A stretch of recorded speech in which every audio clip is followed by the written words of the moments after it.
We are Gathering of the Geeks, podcast and YouTube show built around the things we as geeks all love. Hashtag we gather on Sundays. Thank you for checking out the one about Fortnites of the Wild. I'm one of your hosts, Emmet, and I'm joined by the Ted Lasso to my coach Beard, Chris Evans. Chris, how you doing? Doing great. How are you doing? I'm doing very well. Gathering of the Geeks is available on YouTube. Wherever you get your podcast, just search Gathering of the Geeks and you will find us. What's up, everybody? On this fine Sunday evening, grabs Phil, Eric, Cookie. How's everybody doing? How was your week, everybody? Chris, I want to talk to you about good intentions. A few weeks ago, my wife mentioned that there was a retirement party happening for someone at her work. Like, oh, we should go to that. That'll be a great time. Sure. And then you get there and you're like, why did I say yes to this? Why did I think going around a group of people that I don't know was a good idea? You ever do something like that? Ever have good intentions, and then when the day comes or the moment comes, you're like, shouldn't have done that? Yes. And I've often found myself at parties that I agreed to go to. Yeah. And again, like you, I realized I know nobody here. Yeah. And I don't know about you. I'm not really great with making new friends. Not that I don't think I'm unfriendly.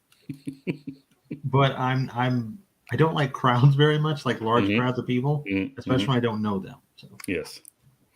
Yeah, so we get to this party and it's like there's always a group of guys over in a corner somewhere. Like, how come it's so easier for those guys to be friendly with each other? I can't do that stuff. It's like I just stand in the corner and stand beside my wife, and hopefully she brings over some friendly people to talk to. Like, I'm not going to introduce myself, and like that's not happening. Yeah, no. Maybe you feel this way too. I feel like at our age, it's like I don't want to do that at all. No. So then why do we say yes to going to these things? Do we not remember how bad they are? I don't understand. Sometimes I just do it because I'm asked to do it most of the time. Sure. Sometimes it's like a family thing. I have to go. And other times I'm just like, you know what? I am going to try to be friendly. Well, not friendlier, but I am going to do that. Yeah. And I usually don't. It's good that Zoe, my daughter's around because usually I just stick with her. Yeah. I almost relate it to like getting a tattoo. Like if you get a tattoo, it's the worst pain in the world. You tell yourself, I'm never going to do this again. And then 2 weeks after that, you forget about the pain. You're like, I'm going to get another tattoo. It's no big deal. It's like, that's the way I feel. Like the party's no big deal. It was fine. The last one was fine. And then you get to like, damn it, this was horrible. Terrible idea. See, I never say the last one was fine. I remember the dread of the last one. And that feeds into the like, okay, this is going to be bad. Sure. And then when it's not as bad, it's like, oh, okay, well, that was fine. It's tough when you don't know anybody. No, and yeah, like my wife's not very good at introducing me to people. So like I'll stand there and like somebody will come and talk to her, and I'll just be standing there going, and like I don't know who this person is, and I'm not going to say hi, I'm Emmet. I'm just going to be like, like this person just going to move along, and I'll be fine. Right. I've been to a party or two, like a large party with the only person I knew was my father-in-law. And he's doing. I'm just kind of sitting there like, okay, this is, got it. But anyway. Yeah, that was my day today. I went yeah, that's actually Cookie. Thank you. And she's the one. She goes to all those Comic-Cons and stuff. Like Comic-Con is different. Especially like when I've been to Comic-Con, I'm in the Joker costume. I will talk to anybody. Anybody talks to me, which is great. Yeah, like that's really fun. I guess it's kind of like why Batman wears a mask. That's right. Just so nobody knows who he is. Yeah, and I'm the Joker at that point.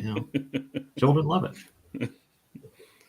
I agree with Grabs there too. By the way, I had 3 beer and that was good. So, but one beer in my hand, I'll talk to someone. That's not safe for me to have like an alcohol kind of thing because I get too friendly and I want to be very talkative. That's right. And I end up singing the entire chorus of Hotel California. Remember that one time Chris was just crazy. Yeah, I sang Hotel.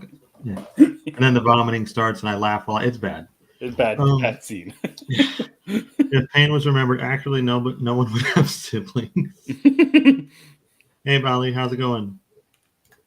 Just nobody cared who I was until I found the mask or makeup. Yes, that's fun. That kid remembered though. He knew. He cared. Yeah, that fucking kid. He was a good kid. He ran after me. I was leaving the Comic-Con. I was in my phone. He ran after me, screamed, "Joker, Joker!" I was like, "What?" I turned around. It's like a 6-year-old running after me. Yeah, that's such a cool story. You've told that one before. That's so cool. Yeah. All right, Chris. So, what'd you get up to this week? Watch anything? Did you read anything exciting? I didn't. Spoiler: I didn't read anything. Mm. I meant to. I had a big list of stuff I meant to read, Mhm. like Devil's Cut, Gargle of Gotham. some Oh, you Moon didn't Knight read that stuff. either? Dang. No, I didn't. I didn't get a chance to. Mm-hmm. Yesterday, was my daughter's birthday, Mm. and so we were busy with that. Plus, she was kind of sick, which was another Damn it. hurdle. Yeah, she's okay now though, and so I just didn't. I didn't get to anything, and plus other stuff. But I did watch things. Nice. Yes, I have to get my letterbox so I could remember. So bear Yeah. with me. But I know I watched stuff. I watched Barbie. Actually, that's what I'm thinking of. There you go. That was interesting to me. So I enjoyed it. I thought that it was fun. But I think a lot of our friends said like they treat it like it was this groundbreaking Shawshank Redemption type film. There's only two types of movies, Chris: Shawshank and Battleship. Right, and this is neither. This is just a good movie. I thought it was fun though. I really like the humor. I think the three leads, which are Margot Robbie, Ryan Gosling, and America Ferrera, were all fantastic. I've seen some people say Ryan Gosling was too goofy for them. Understandable. He is pretty goofy, but it's fun. I also thought visually it was very interesting because I didn't really grow up around Barbie a lot. I don't have a sister or anything. So for me, it was, that's a cool set because everything was pink and they looked like toys. Sure. So I thought that was cool. And then like some of the mentions there kind of went over my head because, again, I'm not really familiar with Barbie stuff. But still, I thought it was a fun movie. I would recommend it if you are interested in seeing it. Did you watched it, right? I haven't watched it yet. Me and my wife have been meaning to. No, we haven't got to it. We were gonna watch it last weekend, and I can't. Yeah, that's why I thought you were watching it. Yeah, I watched something. I think I just watched The Pacific instead. That's why I need a letterbox account. Yeah, I know. Trust me. That's something to bring up later about my comic books and understanding all of them and realizing what I have. So they have an app for that. Yeah, they do, exactly, and that's a topic for later in the show. Okay, we'll get to it. Yeah. I watched Barbie. That was fun. I also watched It Chapter 2. Oh yeah, nice. Had to finish my trip to Derry. Now I want to go back and watch the miniseries because I remember I really liked it a lot, but I haven't seen it in a long time. And once the new ones came out, I was like, well, I guess I don't need those anymore. Right. So that was a good time. I also got to talk to our buddy Phil Walsh about it, which I'm sure he'll mention later. So you still dig? I don't remember what your thoughts were. Maybe you never told me, but your thoughts about It Chapter 2 when it came out, and your thoughts about it now. Yeah, to me it's kind of the same thing. I remember liking it, but I couldn't remember what I didn't like about it. If there was something specific that bugged me. Watching it again, I did remember what it was. It was at the ending. It's the ending, and it's also. There's like a disconnect, I think, between the adult cast and the children's cast. Oh, really? One is far better than the other, in my opinion. But it was still a good time to watch it. I mean, there's something just really strong about both of those films. And I don't want to say it's Pennywise, but it might be Pennywise. He's just such a strong villain. And then the actual story is just really solid. Are you losing your eyebrows? Like you're doing a comb over thing? No. when I combed my hair earlier, that was this morning, of course. I took a nap, and when I woke up, my hair was crazy. I put the hat on, and it did that kind of Justin Bieber thing. It's been annoying me, so we're good. I got eyebrows. Yeah, I got eyebrows. And while I type that, you fix it. There you go. I could draw on eyebrows though. That would be good. Thicker ones, yeah. Yeah, darker for ones. Halloween. Maybe we'll get that for Halloween. Because I think every show in October we should have costumes. I'm just throwing that out there. But anyway, every show. Oh boy, every show. I could think about it. I have to think about that one. It'll be fun. I can make it work. We'll circle back. Yeah. So we'll circle back on that idea you just thought of right now. Yes, we'll circle back to it. Here's it's happening on a future episode of the pod. Get ready for spooky season. Nice. Yes. So I watched that. I think the highlight for me this week was Talk to Me, which is something I really want to see in theaters. But like a lot of horror movies this year, it seemed to just come and go, and I didn't have a chance to get to it. You've heard of this, right? I think we That's the mentioned one with the hand. We were talking Yes. about that last week. Yeah. Yes, the hand. Mhm. I watched it this week, Hmm. and I was so impressed by it. Hmm. It's kind of like and compared to like Evil Dead meets, I don't know, it reminded a little bit of Evil Dead, Mm-hmm. which I dig a lot. And I just thought it was really interesting, and I like the ending to it. I like when horror movies don't have, this isn't a spoiler, I don't think it is anyway, but I like when horror endings have these twisted endings Mm-hmm. to where you don't walk out with like some pep in your step, like that was a great time. You know what I mean? I love when a horror movie doesn't do that because I Mm-hmm. feel like it's horror, things happen. Mm-hmm. We're not watching a comedy. I'm not watching Fever Pitch again. Fair. So this does something at the end that I was really happy with. But it's also this might be a spoiler, but it's sad too. What kind of horror are we talking? Are we talking about gore? Are we talking about slasher? Supernatural a little bit with that Supernatural. hand thing? It's Yeah. supernatural. Mm-hmm. It's about possession mostly. Possession, ghosts, things like that. Mm-hmm. Think like the Ouija board, but instead of Mm-hmm. a Ouija board, it's a hand. I getcha. That's what it is. And they've got some lore in there. They're looking forward to a sequel. Hmm. It should be pretty cool. I'm looking forward to that myself. But the first movie is very, very entertaining. I think lots of Nice. good stuff in it. Some genuinely creepy moments. Hmm. Uh, Even some stuff early on, and there's a lot of foreshadowing. And I say foreshadowing, but it's incredibly obvious while you're watching the movie what it's doing. Oh, really? But they start off early, and it kind of grabs like, oh, that's weird, and Hmm. it sticks there. Very cool. No, I'm gonna get to that for sure. They keep like our Thanksgiving is before yours, guys. So Right. it's like we usually have to get to Thanksgiving and then Halloween's next. But like before you know it, like Halloween's come and gone, and you don't have enough time to watch all those those spooky season movies that you want to watch. So I'm gonna make sure I put that one on my list and get That's why you cracking. got to treat September as Exactly. Halloween. Yeah, exactly. That's what I'm true. doing. Oh yeah, That's what a nice. lot of us are doing. Yeah. Well, people can't wait. Like people just want any kind of reason to watch any kind of awesome horror movie. So sure, September, let's go for it. That and any reason to start carving pumpkins or something. Yeah. I was ready to carve pumpkins the other night. Oh, somebody at my work had already got a pumpkin. I'm like, it's not gonna last. She's like, I know, I'll get another one. It's like, oh, Yeah. you just love pumpkins that much. Let's go through the hassle of carving another one. Yeah. Oh, terrible hassle. It is. It's That's an event. just a quick sidebar, but when you're a kid and you're carving a pumpkin, you don't realize what goes into cleaning the pumpkin and whatnot. Yes. And how I don't know about you, but it burns my skin. What Like does? it dries The seeds the in the guts? inside. Yeah. Oh, really? Yeah, I don't know why. Must I be guess it just allergic dries to it out or my something. skin. Yeah, maybe. I don't know, but I'm still gonna do it. It's fun. Mm-hmm. But anyway, you don't realize how much goes into cleaning the pumpkin, and after you do, you're like, I don't even want to carve this thing. Nope. Always by the end of it, you don't want to. No, but I'm still going to. Zeddy's talking about it. The brat stuck his hand into the sewer willingly, even after seeing a creepy clown. Sorry, not sorry. Hashtag Georgie deserved it. Cookie says, "Talk to Me" was incredible. Agreed. The ending for Talk to Me is pitch perfect. It really is. I think so too. Bill says, things have gone to hell when there's clowns popping up in the sewer. Or you've just gone to Derry. Either way. Mm-hmm. Halloween begins September 1st. That is correct. Grab says, if we had kids come to our porch, Halloween would be a bigger deal for me. That's fair. Your kids aren't into Halloween? I think they're still pretty young. Oh, that's right. His guys are younger. That's right. So you can't do as much of the fun stuff. Soon enough. Yeah, I think I'm going to put a graveyard in the yard this year. Oh, nice. Yeah, the HOA, or not HOA, but the neighbors are going to go ballistic on me. But Grab said, I think if pumpkin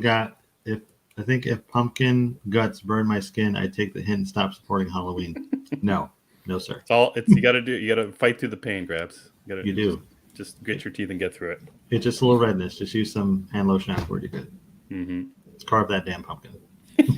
Carve that damn pumpkin. It's what it's for. Yeah, I agree with you. That was basically my week, though. Nice. And I watched Ahsoka, of course. Yeah, I watched that just tonight, actually. What do you think about the latest episode of Ahsoka? Absolutely loved it. Hmm. I thought it was fantastic. I'm sorry I didn't see it in the theater because they were showing this episode in theater. Oh, really? Oh, yeah, I found out about it too late. Hmm. In my local theater, because I think it was one showing per city, Mm-hmm. they had like a real working chopper. Oh, wicked. Yeah, that was cool, and I was like, I would have liked to see that. Mm-hmm. But the episode itself was really good. I enjoyed it quite a bit. But I've also really just been loving Ahsoka. I Mm-hmm. think Ahsoka, like I've said before, is the Star Wars I want. Mm.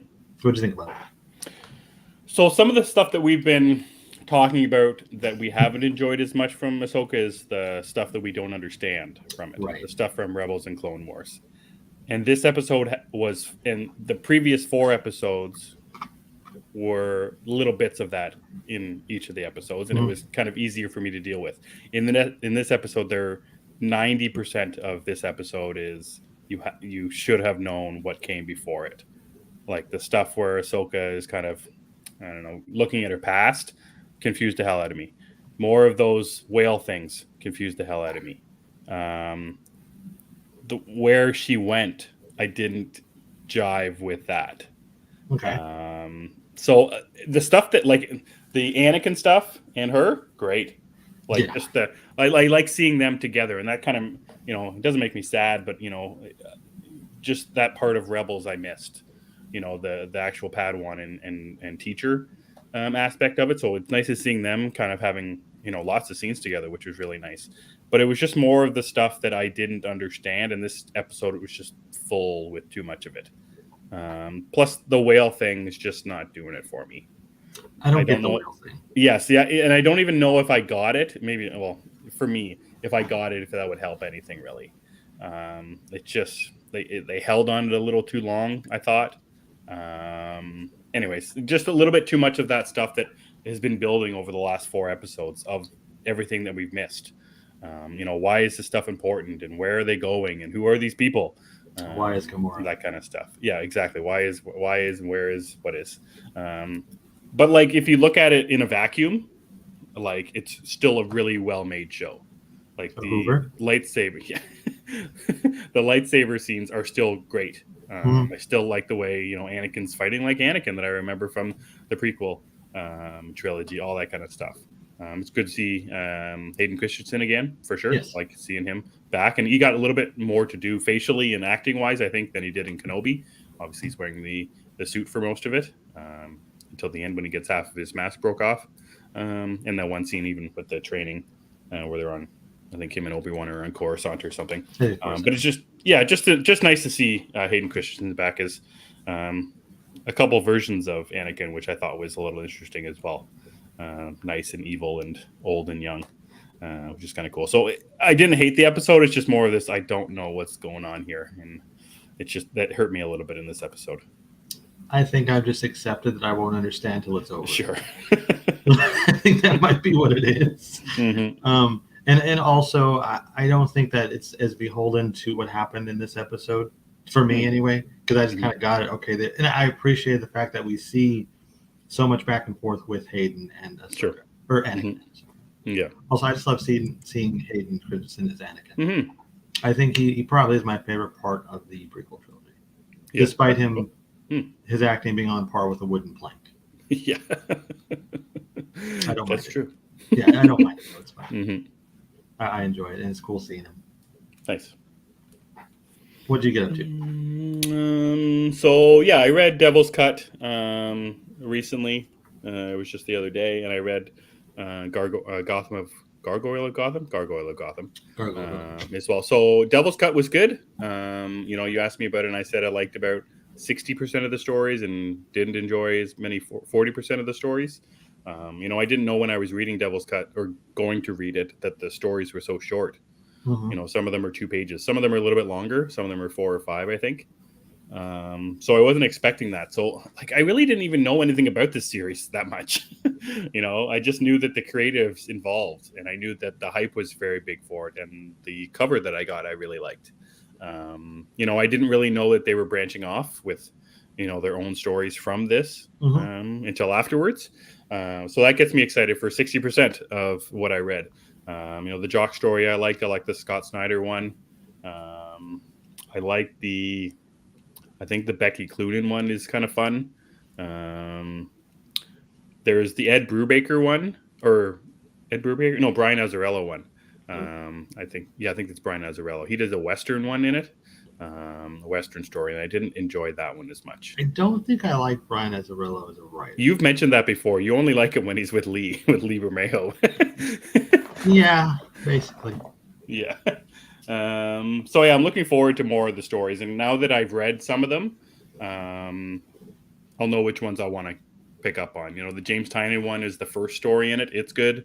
The Rom V one, which is the one that ends it, I think, is also very good. So yeah, it's an very interesting way of doing it. You know, here's all of our stories that we're going to tell. Here's the creatives behind it, and let's give you a little bit of a tease. And it's nice. Like I said, now I know which ones I'll keep up on instead of taking guesses and saying, buying a book or whatever without knowing, which is what I did with this one. But it kind of worked out in the end.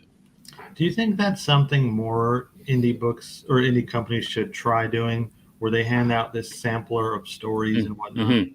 Well, Image did that with their Image books that just came out recently. Like there was a story for Royal City in there from Jeff Lemire. You know, it's just a couple pages. Give us a little tease of what's coming next. I think that's a great idea. You know, you're selling the singular book that these little stories are in, but then you're selling future issues. You know, people will be like, oh, there's more of this. And they go to their comic shop and whatever, do a pre-order. Or in, Royal City's case, they can go back and read what came before it. So I think most are doing that. I don't know if DC's ever really done anything like this. Like they do zero issues sometimes, but not like sampler ones. And they've done something like it. Yeah, I don't remember what it was called, but they did have something fairly recently. I want to say it was when the Future State was coming out. That would make sense to me, is those ones. Smaller stories that lead into something else. Yeah, I like the idea, but I think it's a good way to get people on board. And like you said, instead of hoping they buy these 10 single issues, they could just buy this one issue for what was, I think, $8 what this book was, and you get for you guys. Yeah, I think so. Yeah, and you get a sampling of, well, this is what it's going to be like, and these are from and like we said, Todd McFarlane did it before. I think it's cool. Yeah, I bought this thing on the promise and the cover. Yeah. Ironically, I didn't even get the cover I wanted. Yeah, you still got a cool one though. Yeah, I got a cool one, but it's not the one I wanted. Not that it matters. It just. So then I read Gargoyle of Gotham, and I went into that one much like Devil's Cut, not knowing really much about it. I don't know who Raphael Grandpa is. I don't know if I've ever read anything from them, or if I did, I don't remember it. I just knew that it was a Batman, Black Label book, so it was going to have, a little bit of edge to it, I would say. And the edge to this one was beyond what I was expecting. There in the opening pages, there is, pages for, what do you call the boxes in a comic book? Frames? What the fuck do you call them? Panels. Thank you. There are some panels. It does not. Space whales. There's some panels in the first couple pages that deal with some very adult things. And then it kind of, the art reminded me a lot of Frank Miller. The story reminded me a lot of Frank Miller's story. Oh no! Reminded me a lot of like Sin City, actually. That kind of edginess, that kind of adult story. Much like this one or Devil's Cut. Gargoyle of Gotham has some great covers with it. There is even a Frank Miller cover that's very expensive if you can find it. If you like that, if you like Frank Miller's covers. I don't know if I enjoyed the book though, because of how serious it was. And I don't know if that's what I'm looking for right now, reading a Batman story. But it's definitely different than any of the Batman stories that we've read in the last little while, from newer ones, with the adult themes to it, the art as well. And it's very different. The villain is very different. I don't think it's one I've heard of before. I think they've created one for this one. So yeah, I'm really interested to see what you think about it, because I know you're not the greatest Frank Miller Batman fan. No. So I think that'll be interesting. I want to say that it looks kind of like that Batman 100 years old thing. Do you remember that, or year 100? Oh yeah. Is that what this guy, the writer's from? I'm actually googling it now. Yeah, I'd never heard of this one before, but like when people were talking about it when it was being sold, like his name was a Oh, it's awesome. giant selling feature. Yeah, I don't think I'd heard of him either. I mean, I like what I've Mhm. seen of the art. It looks very cool. But now that you mention it, it does look like Frank Miller. Yeah, and who does the art? I Or don't mind does he Frank. do all of it? I don't mind like early Frank Miller, like Dark Knight Returns or Year One of. Oh, no, he didn't do Year One. Did he do the Hmm. Daredevil run? Yeah, he did Daredevil. No. Did he do the art for his Daredevil run? Oh, I don't know. I I don't never read that one. think he did, but I can't remember. Hmm. But anyway, I like Dark Knight Returns art. I think that looks good. Sure. Yeah, so it just wasn't for me in tone, I don't think. But I definitely appreciate the storytelling. What's Black Label? Um, Black yeah, Label well, yeah. should be different. I exactly. That's exactly right. This is very different from any Batman I've seen for quite a long time, Cool. which is a good selling feature. It's only 4 parts, nice DC Black Label, so you don't have to get too invested. It's not going to take a whole year, unless it's DC Black Label and there's constant delays, which there usually is. We'll see. But it's definitely worth checking out if you're a Batman fan for sure. Yeah, so I look forward to you checking that one out. I'm excited. I will get Mhm. you when I can. Probably tonight, maybe. Nice. We'll see. Probably maybe tonight. We'll see. I would like to tonight, though. What did I watch this week? I'm not caught up on Only Murders. 2 episodes behind on that. I don't know why I'm 2 episodes. I thought there was only be 1 episode behind, but I don't know what the hell happened. Yeah, life happened. So I mentioned last week that I'd finished, or maybe I hadn't finished yet, watching Band of Brothers. I hadn't finished yet. The last time I was talking, I finished on Monday night. So I talked about how much I loved that, and then I wasn't sure, or I think I was pretty sure that I was going to watch The Pacific, and I didn't remember, or I can't remember what I said last week. But I know Cookie said she really enjoyed it. White Room happened. Yeah, I think Phil also said that they enjoyed The Pacific as well. So I'm 6 episodes into The Pacific. And through the first 4, maybe 3.5, it wasn't doing it for me. It was a little bit slower than I expected it to be, aside from, I think, maybe a 30-minute point during the first episode. But it was a little bit slower, and it was kind of tough going from Nazi-occupied Poland, Italy, France, all that kind of stuff. Very different setting.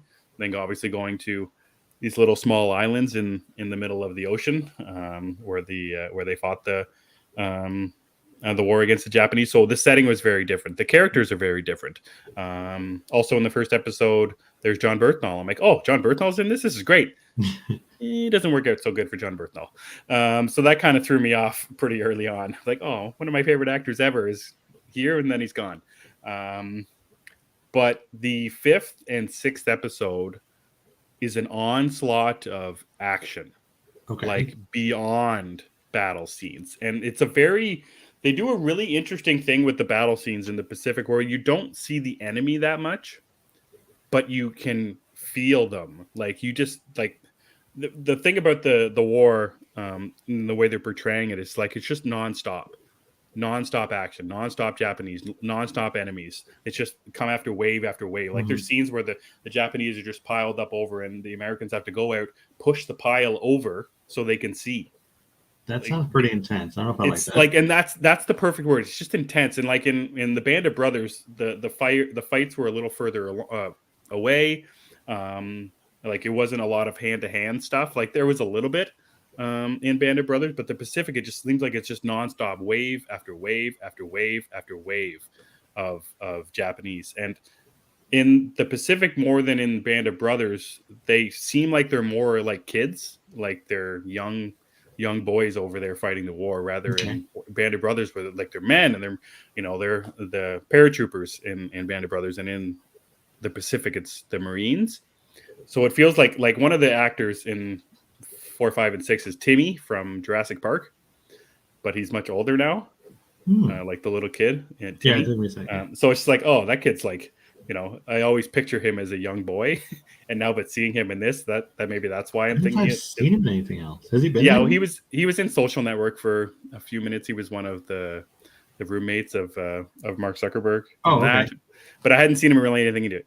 But yeah, it's just the point is intense and just nonstop of like. And the interesting thing, you're not seeing it from behind the enemy lines. You're right at the forefront of like the Marines, and you don't see the Japanese, which I thought was really interesting. But you just feel them.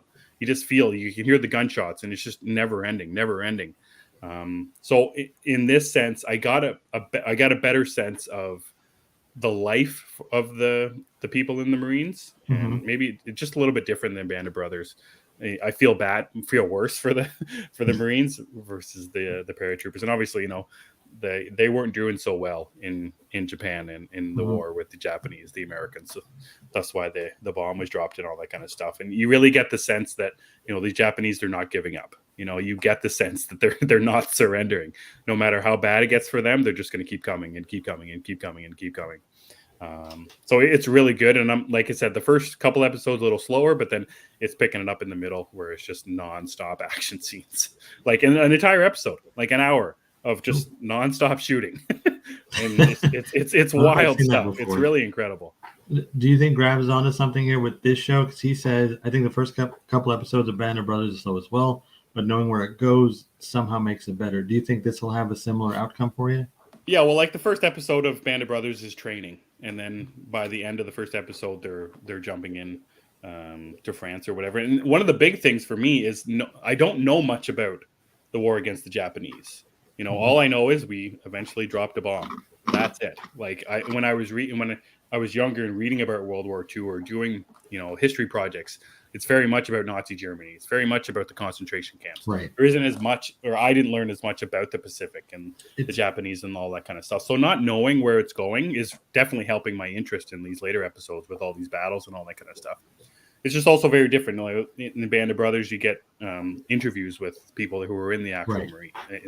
In the Pacific, you do not. There's no voiceovers, so it's different.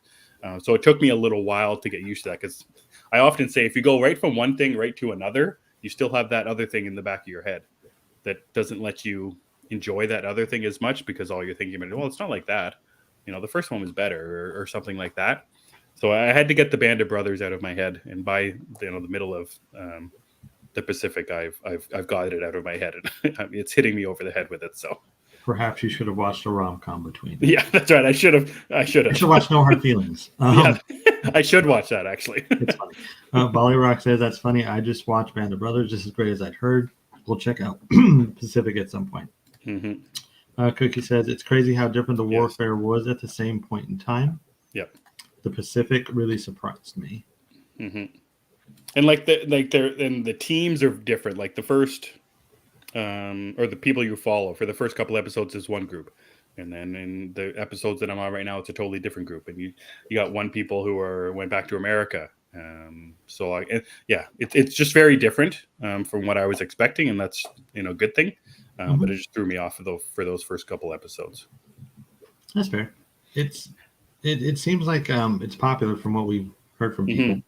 Yep. I actually don't think I've heard of the Pacific though till you mentioned it. But also, I don't watch these kind of things. Well, that's the thing. Like the Band of Brothers is here for people knowing about it, and then the Pacific seems like it's down here and I don't know why. I don't know what the disconnect was between the two. Maybe it's the cast in Band of Brothers that help. Yeah, I think so. Like there's aside from Timmy and John Berthnall, there isn't anybody that I really know. And I wouldn't really Band of Brothers. There's Michael Fassbender, there's James McAvoy, there's Tom Hardy. Like yeah, and with in the case of Pacific, I don't think like Tim from Jurassic Park is I don't even know if I would recognize him, because I think I've only seen him. Like I saw Social Network, but I can't remember him in there. No. So I would still be looking for Tim as a child. Yeah, exactly. Little Timmy running around. Right, little Timmy running from the T-Rex. Yeah. Or the Raptors. And, John Berthnall is always good, but... Of course. It's funny, though, you see these... Like, today, these are huge actors. We'll see mostly anything with them. Yeah. But at that time, they were just another actor on set. Yep. It's so interesting how they made them stars or made them real actors. Yeah. Grab says, I don't think it's near as popular as Band of Brothers. Mm-hmm. Yeah, I didn't hear about it, so he said it. Yeah, so that's interesting. So I don't know how many episodes there are. I think there's 8, maybe 10, so I'm almost done the Pacific. So And another thing that happened this week, and this is relating to our title episode, Chris, is a very big video game week for my family. So I bought Breath of the Wild this week, and I'm playing that on Nintendo Switch, Zelda, which the game came out in 2017, which seems like forever ago. It does. And I also didn't know it was that old, but Tears of the Kingdom just came out this year. So I'm so glad that I'm finally playing Breath of the Wild, but it is humongous. That's what I've heard. And I didn't know that. I've done a bunch of things recently where I've done exactly zero planning for, and then I just decided to make it happen. And I'm getting into Breath of the Wild, and I'm going to look at how long I've played it for because I haven't checked that, but it's huge. And it's one of those games, and Zelda's pretty much known for this. It doesn't tell you a whole lot about what to do. Like I don't really play the Zelda games. Yeah, so this one's very different. Like Ocarina of Time, it tells you, okay, go to this place, and then you need to get a sword, and then you need to get a shield, and then that's go to this one I played. I think this one does not. Yeah, Skyward Sword or Twilight Princess. That's the one. This one, it doesn't tell you really anything. Like I had to look up on, like, you can cook food, and I don't know how to do that, and I had to look that up. And it doesn't tell you about which weapons to go get. It doesn't tell you where the hard things are. It really doesn't tell you much. But it says, here's a giant world. Do it any way you want to do it. That's cool. If you want to fight a person with this stick or that sword or this or that and the other thing, sure, go ahead. And that was very hard to get used to. Very hard to get used to. And it's interesting, I don't know about if there's other games like this. You know more about this, but if you get a sword and eventually that sword breaks, the more you use it, and then you throw that sword away, and then you get something else. Like I grew up on Zelda where you get the Master Sword, and you use the Master Sword the entire game. But this is not. Like you can find an axe stuck to a tree and use the axe. You can find a pitchfork in a bale of hay and use that. And I don't. What other games are like that where you use something and you just toss it away? Is there anything that you can think of? Yeah, it's funny because I actually played some of that recently, and I could not remember what it was. But no, that's a common thing now in games. Like, okay, this weapon is done. Move on. Yeah, so it's so strange. There's like ways you could strengthen the weapon in some games to prevent it from breaking or stuff like that. Right. Personally, I don't like that. That's a heavy RPG element. Just give me a weapon I can use throughout. Yeah, see that's what upgrade as I go. Yeah, that's a very different thing for me, and something I'm really getting used to. But the puzzles are great. I like the animation style of the game. I'm a big fan of Wind Waker for the GameCube, and I like that little. I don't know what the art style is called. Yeah, that's right. Yeah, it's very cute. Yeah, very cute and that kind of thing. And but it's just the game is so big. Like I text you when I got the game, like I'm gonna be unavailable for the foreseeable future. Like I can play it, and like I'm really pissed off because I shouldn't have got it because Spider-Man comes out in a few weeks. I was kind of wondering why you do that. Probably about there's things I'm avoiding too. I know. Because I know. Yeah, so Spider-Man comes out in about a month, and like, so I'm gonna have to drop Breath of the Wild, or do I wait on Spidey 2? I'm like, this is gonna be trouble. But Breath of the Wild is one of those games where you got to keep like a journal. So like if you drop it for a couple of days and you go back and you're like, what was I just doing? Like, where was I going? What? Because there's no in most of the games you have a fairy that'll tell you what to do and where you were going or something. Okay. Navi. There's not. You just have to remember where you were going and what you were doing. So it's gonna be difficult either to drop it for a while and play something else, or if I just get lost in it for the next year of my life. You got about a month. Yeah, I got a month to play it pretty heavy for sure, and then Spidey 2's coming. I know once October 20th rolls around, we will both be unavailable. Yeah, exactly. It's just the way it is. Yeah. So yeah, Breath of the Wild. I'm glad I'm playing it because I haven't played a Zelda game since the 3DS with Link to the Past, I think it's called. Yeah. And the other thing that happened today or yesterday actually is I finally got Fortnite for my son. He's been bugging about playing Fortnite. So we finally got that, and we've been playing that, and it's a ton of fun. It is fun. Love it. It's great. I was a little worried about it, playing on my son playing online, that kind of thing. But we've limited to just go in and play the game. Don't talk to anybody. Don't add friends. Don't all that kind of stuff. But it's a ton of fun. You get dropped in the world with 100 people, and you try and survive, and you shoot people, and you go to chests and get treasure and get more guns and different ammos and gear ups, all that kind of stuff. It's great fun. I'm glad we got it because it's something my son can play right away. He picked it up pretty easily, little bastard, better than I am, of course. Chaos. Yeah, so yeah, we got Fortnite, and I didn't think I would ever get Fortnite because of how trendy Fortnite is and how scary the big bad online world is. Crab says, "I'll buy this game for you, but you have to act like me at a party." Okay, so I'm also an adult, and I play Fortnite the same way. Wait a second.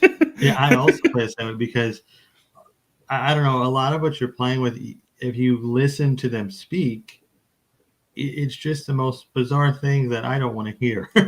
So generally when I'm playing that or any online game, really, I have my AirPods in. I don't know, I'll probably listen to like Depeche Mode or something stupid. Right.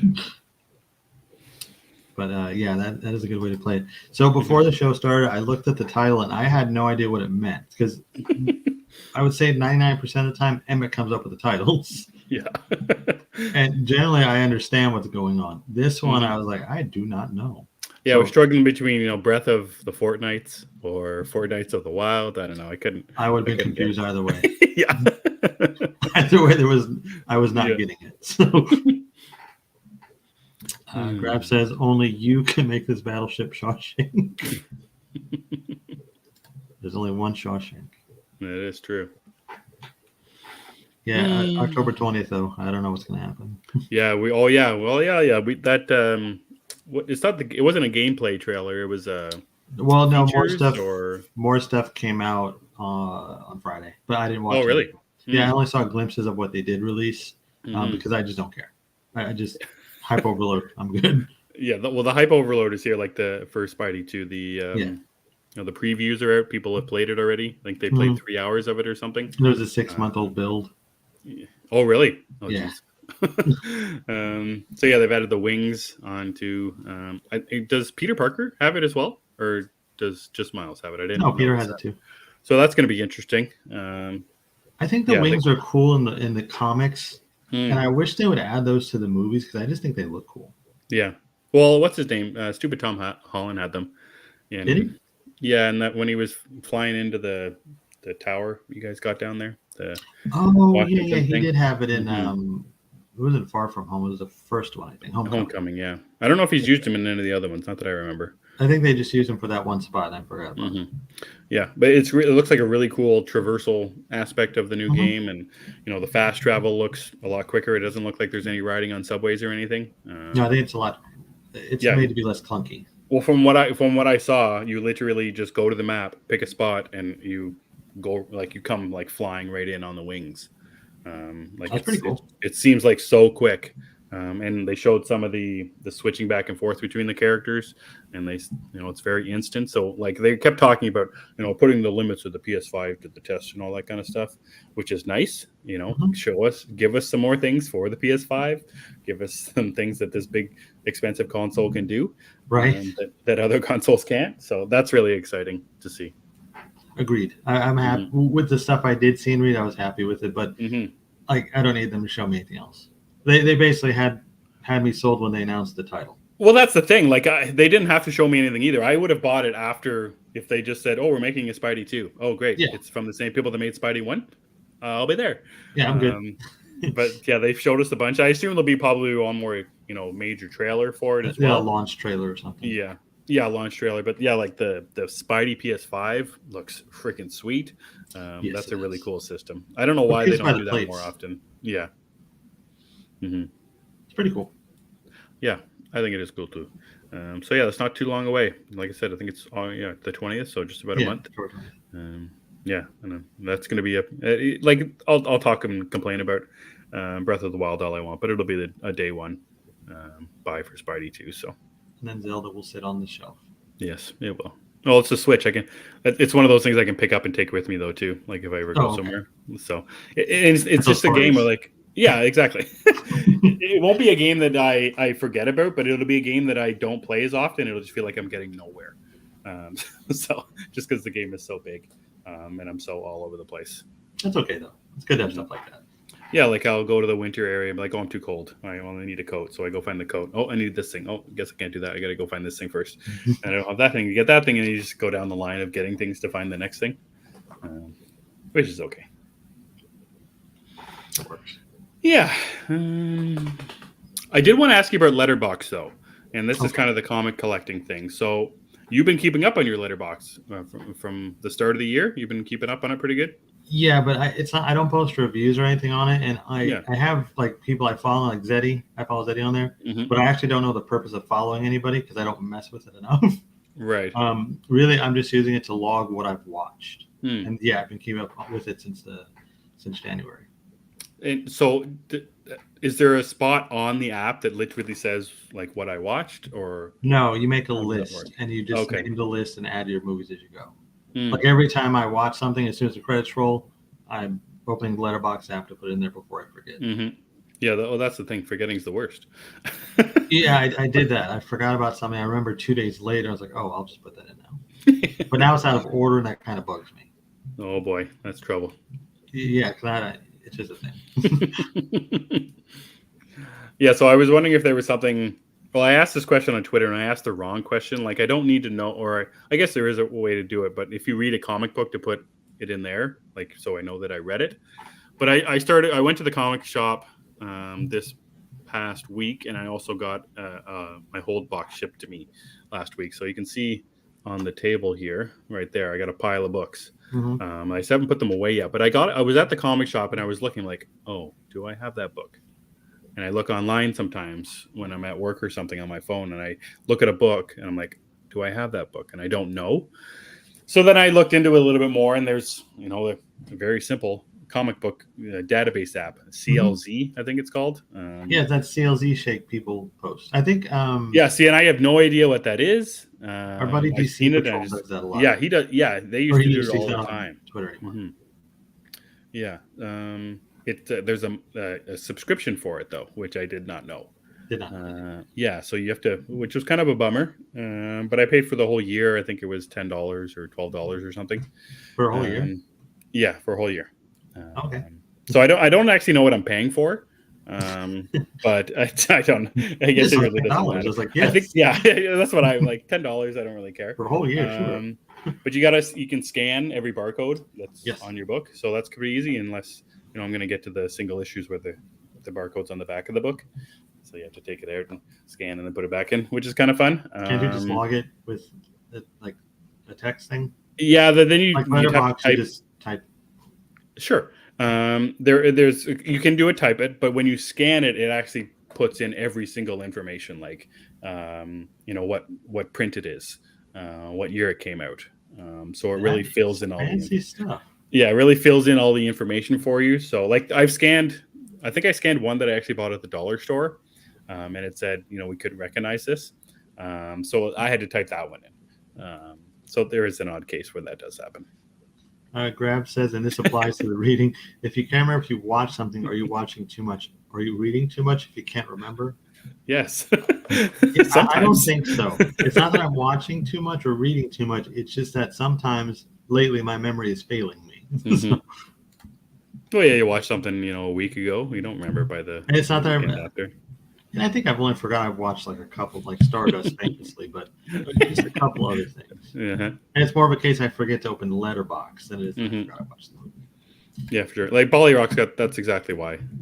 Yeah, I like CLZ. Great place to see all my comics in one place and see what I'm missing if I'm out at a store. Yeah, that's a good reason too. That was it for me basically. Like I was at the store and I often look when I'm like, I don't know if I have that or not. And it's mostly just the single issues. I pretty much remember the trades that I have, but you just can't see the singles. The singles. Singles are hard to keep track of. Like, yes, they are. I actually don't know what's in this cubby hole anymore. I really don't. I know there's I think there's a Batman book on top, but other than that, I don't know. Zenny says Letterboxd is great. I find so many films I've never seen before on there. The more people you follow, the more recommendations you see. Is CLZ the same way? Do you know, Emmet?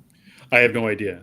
Okay. I don't know if you can follow. What do you follow people? You got like a feed or something that shows you what people watch? I think so, because I follow Zeddy, I follow a few other friends on Twitter, and I see stuff that they've watched. And like Zeddy will rate stuff, so I'll see Zeddy's rating on it. Sure. But like, it's kind of funny. After I watched Talk to Me, I went on my letterbox. I put it in there, and I saw like a couple of friends had watched it because after you put it in, it'll show you who's watched it. But I couldn't get to reviews of theirs, even though they had a rating. Oh, weird. So now I got lost all over again. Grab said that's exactly why I cancel my CLZ account. It's really not that difficult for me to go through my 5 long boxes. What about if you're not at home though, Grabs? Like that. What about if you're out somewhere and you decide to go to a shop, or do you remember without looking? Is the if I'm at home and I close my eyes and try to picture my comic book rack, I can't see everything. That's what I was just thinking. Like, I have it right there on my phone, and I can look to see. Because I don't think I have any more comics than 5 or. I don't know how long a long box is, but I don't know if I have anything more than long. That. Yeah. Polyrock says no friends or followers on CLZ. I wonder if that's an update though that they'll add. They've got some movie recommendations of the week. Midnight Run, Peak De Niro, one of the funniest action comedies I've ever seen. I will add that to my list. Have you seen that? No, it's got what's his name in it? The dad from Beethoven. Charles Grodin. Charles Grodin, I'm pretty sure that's him. Yep, that's it. Charles Grodin. Yep. Oh, I know his last name. I didn't know if I was confusing his first name with a character he's played. Because he's been in so many things. Yeah. My favorite's Clifford. But that's irrelevant. He's in Clifford too? Holy cow, that guy he's the uncle in Clifford. No, I never not the dog. The Martin Short movie. The better Clifford. Yeah, I know which one you meant. Isn't that one a dog too? No, it's about Martin Short plays like a child. Oh, I thought that. He played. I think he's like a 10-year-old, but it's Martin Short. His name is Clifford. Yeah, his name is Clifford. Oh, I thought they were both dog movies. No, Clifford is a cinematic masterpiece. Though. Son of a bitch. He wants to go to Dinosaur World. Stefan did it. You've never seen it though? No. Oh.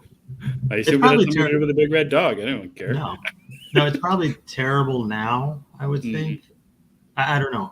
I watched it as a kid. And I thought it was the best thing ever. And I think that nostalgia just stuck with me because I still watch it and think it's one of the best things I've ever seen. It's definitely not like, you ever seen The Pest with John Leguizamo?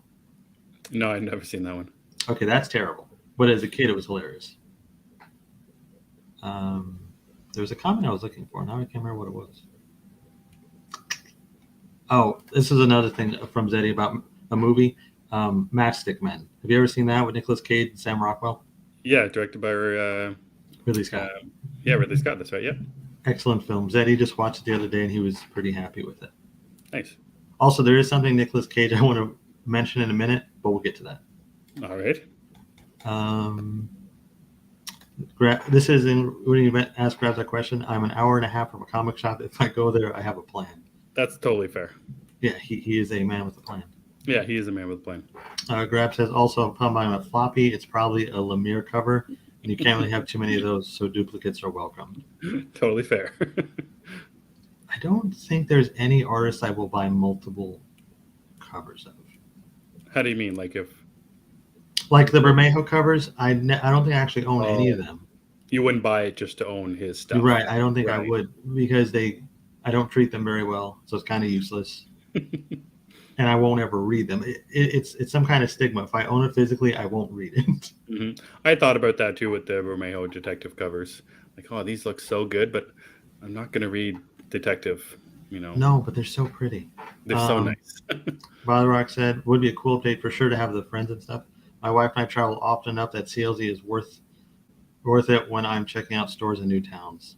Mm-hmm. Yeah, I think it would be useful for stuff like that. And it just, if you ever want, like you're comparing collections with somebody, hey, this is what I got. Yep. I don't really get a chance to compare my letterbox with anybody, but if I did, it'd be cool. Mm-hmm. This is what I watched. See what you watched in a year. Or see what you read in a year. Mm-hmm. I think that's a cool thing. Well, yeah, and when we did our best of from last year, there's a point in time where you say, oh man, what the hell did I watch in January and February? I gotta tell you, the reading one I can already say is gonna be difficult for me this year there's no Twig. That's why there's no Twig, and I don't think there was a Twig-like book. And we didn't get the sequel announcement yet. I'm a little salty. Yeah, that's kind of upsetting. Not even tease me with Twig will return, and Twig has not returned. What the hell? Bring me my Twig back.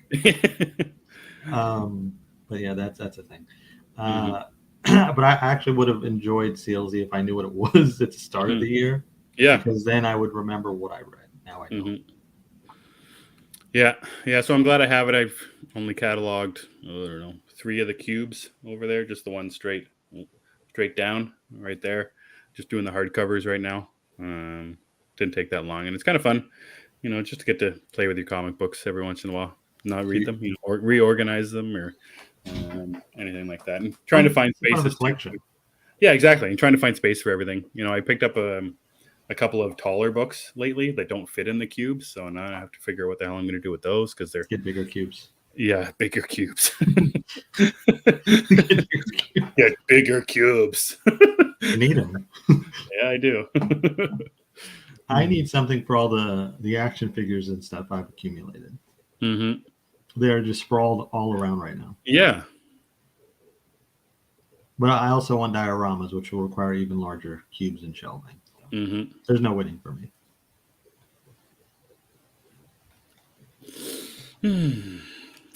All right, that's all I got, Chris. You got anything else you want to talk about?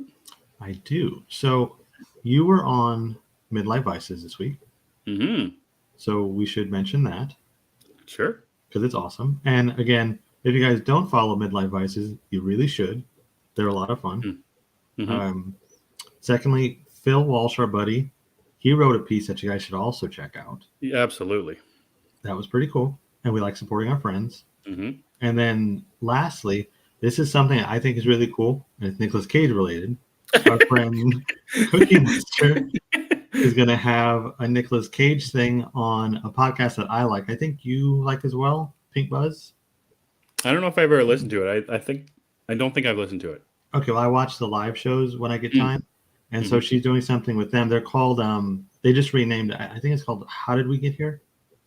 Cookie might have to correct me if I'm wrong. I think it's called How Did We Get Here? So she's going to have a segment where she talks about Nicolas Cage movies. That's a Nicolas Cage segment. That just sounds beautiful. It sounds fun, yes. I'm excited. So, yeah, those are 3 things that are beyond Gathering the Geeks that you guys should check out. Emmet on Midlife Vices and Midlife Vices in general. Mm-hmm. The thing Phil wrote, and Cookie's Rage in the Cage podcast. I think that's what it's called. That's a beautiful name, too. Yeah.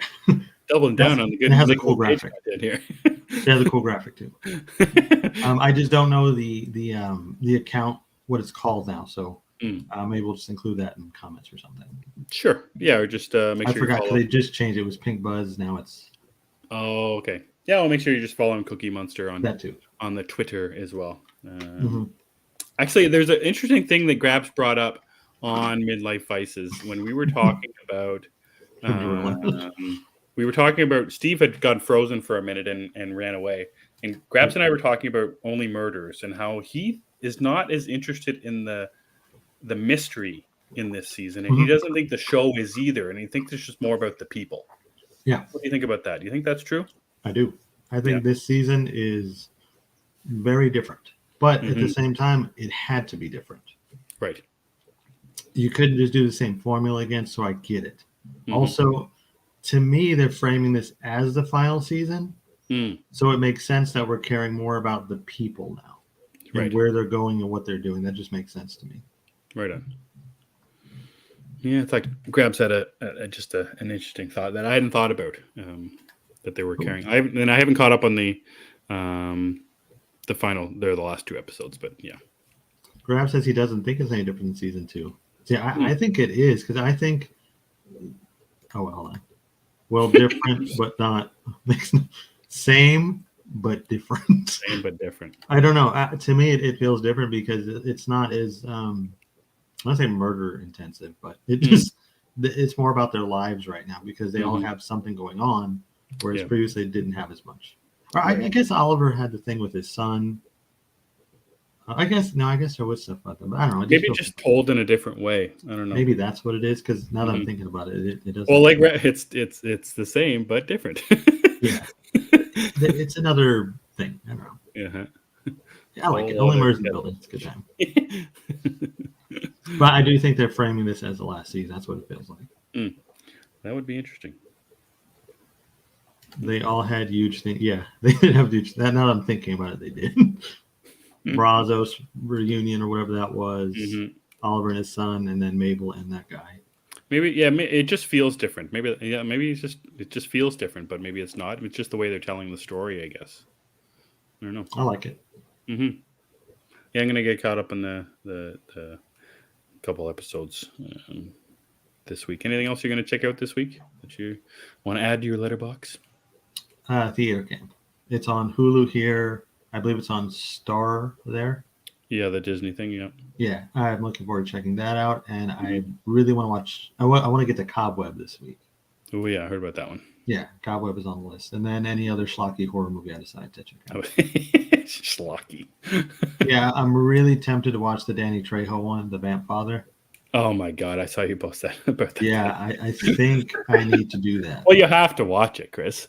I think I do. I mean, I like Danny Trejo. So. Yeah, it's got to be so bad. Like it's going to be so funny. I don't know if it'll be funny or just tragic. Or sad.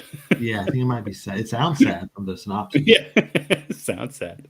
It does. He gives his descendants wooden stakes to kill themselves once they've hit a certain point. Mm-hmm. And one of them survives it. So that's what it is. Can't get better than that. No, I don't think you can. I really don't. So we'll check that out maybe. Right on. That's it. How about you? Yeah, I'm gonna watch Talk to Me. I think this week I'm gonna finish the Pacific. Nice. I'm gonna get caught up on Only Murders. Yeah, not sure really else. I don't know what's coming out for books this week. I actually think the second issue of Fish Flies comes out this week, if I remember correctly. Didn't that the first issue come out months ago? Yeah, it's a different one. It's a different kind of release. Like it's a 40 pager instead of a 25. Oh, okay. So a little bit different. That he says Winning Time and Heels were fantastic this season. Highly recommend both. You don't have to be a big sports guru either. Have you heard about Winning Time? Yeah, it's the one about the Lakers. Yes. So I forgot who it is. That's funny. There was an actor in there I wanted to watch it for, but now I can't remember who it is. John C. Reilly, Jason Segel. No. That's all I got. Else. Yeah, that's who I knew. That's who I knew was in it too. But no, there's somebody else. I can't remember. Okay. Grab says you are correct. Fish Flies. Yeah, there you go. Yeah, and I'll get to the Gargoyle of Gotham too. Yeah, I want to hear what you think about that. Yeah, I should be able to get to a couple of things this week, other than movies, which are longer than it takes to read a book. But Bali Rock recommends Kill Your Darlings: The Alternatives in Comics. Oh yeah, the alternate. I wanted to see that. The alternates. I wanted to read that. That sounded interesting. And I think I wanted to see Kill Your Darlings also. I don't remember. Written by Rodney Barnes. Which one are we talking about? Yeah, what was written by Rodney Barnes? I'm not sure. I love Spin City. I haven't seen that show in a long time. You ever watch that? That's the one with. Is that the one with David Spade? Michael J. Fox. The one with David Spade was something radio. Oh, News Radio. News Radio, right. I think Phil Hartman was on that one. Yeah. Oh, Winning Time. Oh, written by Rodney Barnes. Oh, yeah, I did not. I'm reading this. I can't pronounce that, but it's the Lord of the Rings book.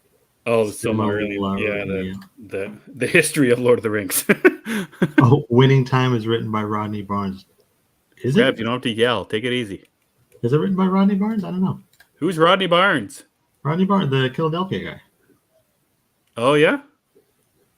Yeah, he wrote He's written a few things. I think he also wrote. Oh yeah, he wrote Blackula, which looked fun. Oh yeah. Yeah, he's written a few things. Zeddy wants Emmet to know that Sasha and him were not fighting tonight. He almost went a whole show, Zeddy. Almost a whole show. I'm glad that he showed up with that though. I like remembering that he's got that in his back pocket. Still got it in his back pocket. Capitalizes it automatically for some reason. I think he was yelling. Thanks a lot. Jeez.